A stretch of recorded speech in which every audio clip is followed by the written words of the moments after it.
की तरफ निकला था वो शदरा के पास रुका हुआ था।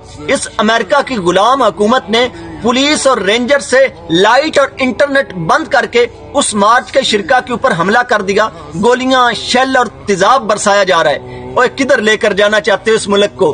गोलियों से डील करने से अमन आता है मुल्क के अंदर। कभी कश्मीरियों के ऊपर गोली चला देते हो, कभी पंजाबियों के ऊपर गोली चला देते हो, कभी बलोचियों को, कभी पठानों को गालियां देना शुरू कर देते हो। कौमों के अंदर तकसीम पैदा करना चाहते हो, लोगों के ऊपर गोलियां चलाकर अमन लेके आना चाहते हो। और कौन लोग हो तुम? तुमसे पहले भी एक आया था जो गोलियां चलाकर मुल्क को दुरुस्त करने के दावे करता था। वो मुशर्रफ सिवा दहशतगर्दी के इस मुल्क में क्या छोड़ कर गया है? और अगर तुम भी दूसरी कौमों के बारे में नफरत उगलोगे, अपनी कौम के ऊपर गोलियां चलाओगे तो क्या छोड़ कर जाओगे? इस तरह मुल्क के अंदर अमन नहीं आता, इस तरह मुल्क ऊपर नहीं जाता। दूसरी दुनिया के साथ खारजा पॉलिसी अच्छी लेकर चलना चाहते हो, लेकिन अपनी कौम को गोली से डील करना चाहते हो। और यहूदी रियासतें भी अपनी कौमों के ऊपर गोलियां नहीं चलाती। गजा के मुसलमानों के हक में मार्च करना जुर्म हो गया।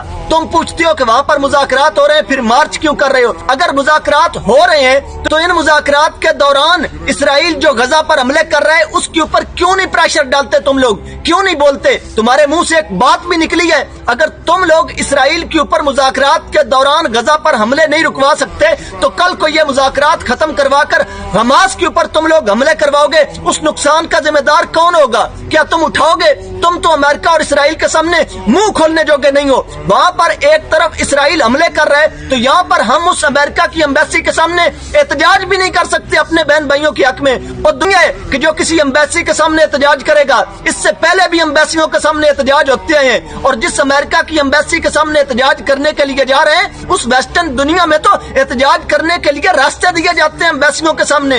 तुम क्या चाहते हो? अपनी कौम के ऊपर गोलियां मारकर किससे वफादारियां साबित करने की कोशिश कर रहे हो? और खुदा का वास्ता है होश के नाखुन लो।